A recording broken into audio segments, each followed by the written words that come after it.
Sur caisse-de-son.com, on a l'occasion, l'honneur, la chance de discuter avec Zach Zoya en ce moment, qui est en train de faire du lavage, là, supposément. Exactement, c'est ma journée lavage aujourd'hui.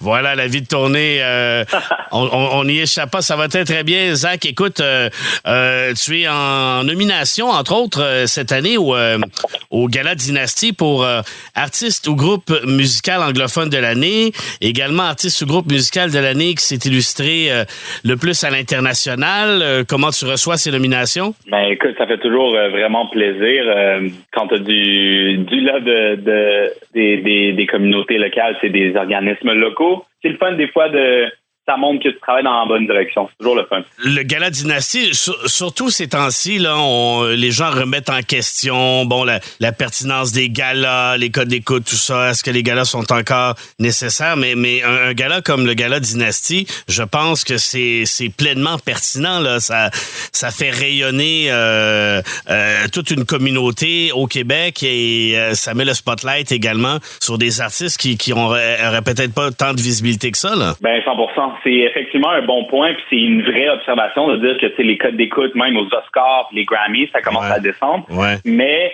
malheureusement ou heureusement, au Québec, ça arrive aussi à un moment où, pour les premières fois, on a parce qu'on s'entend qu'on n'avait pas des organismes comme ça pour célébrer l'excellence noire ici au Québec. Donc, ça arrive à un point où que la diversité, ou en tout cas la célébration des minorités ou des diversités dans le monde musical, parce que c'est dans celui dans lequel moi je suis, est célébré plus que jamais. Donc, c'est sûr que ça vient à un moment weird, mais j'aime croire que, surtout l'organisation du Gala Dynastie, je connais beaucoup de gens qui font partie de l'organisation, savent s'adapter, savent déjà, c'est des gens jeunes aussi, c'est des gens qui savent s'adapter à l'Internet. Puis les gens s'adaptent. Ça va être sur l'Internet, ça va être en live stream. On sait, il y a d'autres channels sur lesquels on peut diffuser ça. Donc, c'est que du bon nombre. Ben oui, justement, écoute, 25 millions d'écoutes et still counting sur les plateformes de lecture en continu. Le changement est déjà opéré. Maintenant, un artiste peut se faire connaître là avec TikTok ou les nouveaux médias, puis remplir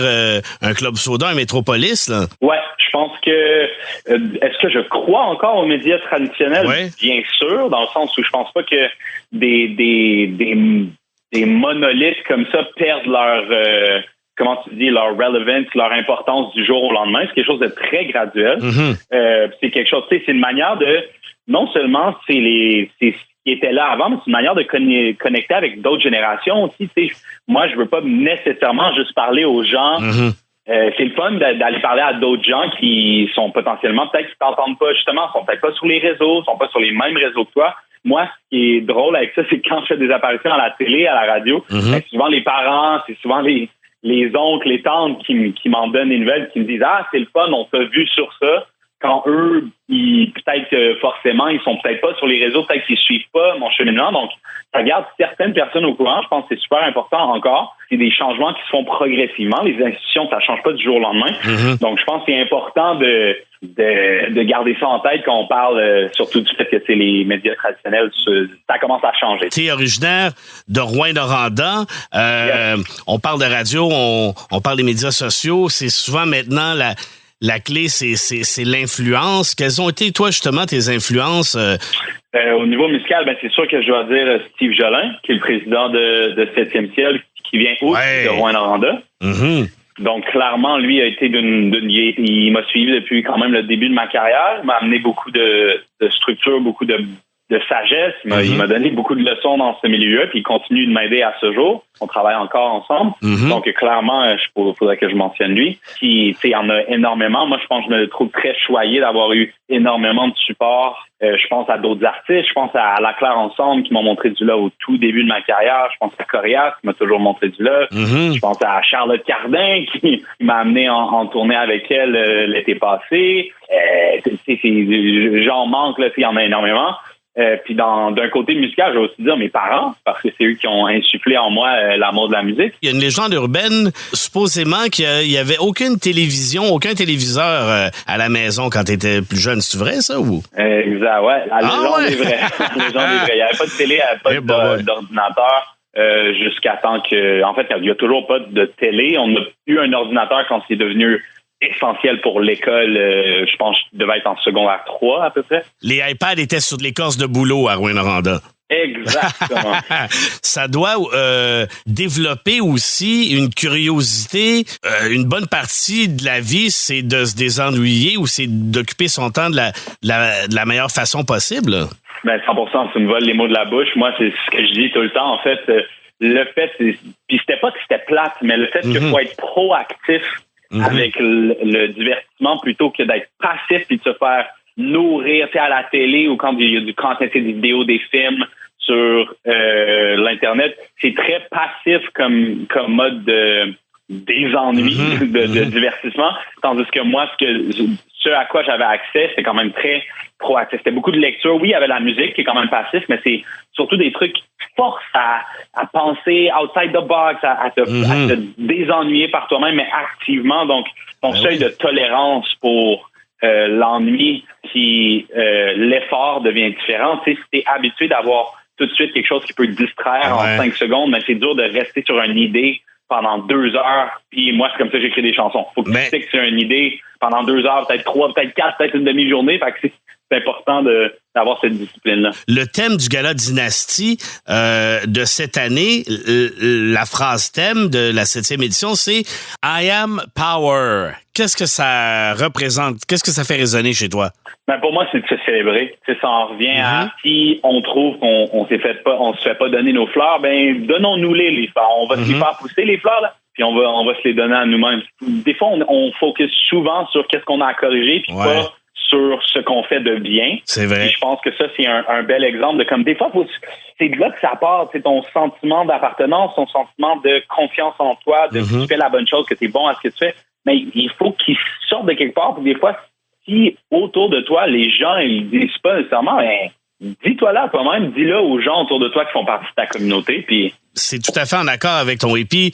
No love is ever wasted. Est-ce que tu crois que l'amour, justement, c'est quelque chose qui a une certaine pérennité, que c'est jamais... ça disparaît jamais, dans le fond? C'est aussi surtout la passion, l'amour de la vie, le fait que no love is ever wasted. Des fois, un exemple que je donne souvent, c'est des fois, tu sais, mettons, tu commences la guitare, puis tu te dis que ça t'as appris 2-3 accords, mais que t'as-tu perdu ton temps d'avoir donné de l'énergie à ça si après t'es pas capable d'écrire une chanson complète avec?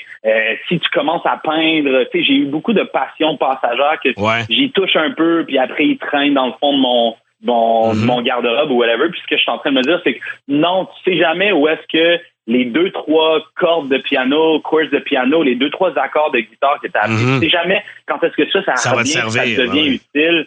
Donc, de cette manière-là, une passion est jamais perdue. C'est un encouragement à moi puis aux gens qui écoutent de comme rester passionné de la vie, de pas perdre cette flamme-là. Tout à fait. Et dans un autre ordre d'idée, on te compare souvent à Drake. Je sais qu'on n'aime pas les comparaisons, mais Drake, c'est pas juste Drake. Drake, c'est des collaborateurs. Parle-nous, c'est une équipe. Parle-nous un peu de toi, tes collaborateurs qui sont proches de toi. Ben oui, 100%. En fait, justement, j'ai une chanson qui est une collaboration avec Banks Ranks, avec lesquels j'ai travaillé très souvent ces derniers temps, et qui j'ai 3 chansons de sortie déjà. Notre prochaine chanson s'appelle Bird. Je sais pas si je peux dire, mais en tout cas trop tard, je le dis. En mi-avril, on va sortir un morceau, moi, avec Banks Ranks. Banks Ranks, ils me suivent depuis le tout début de ma carrière. Des grands producers de Montréal qui ont travaillé avec pas mal tout le monde dans le monde, si je dirais.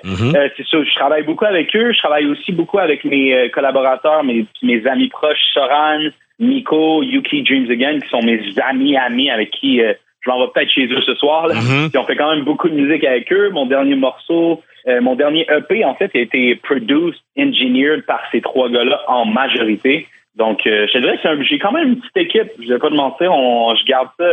c'est ton crew, là. C'est mon crew, exact. J'aime ça. Et justement, le gala Dynastie aussi, c'est un peu de...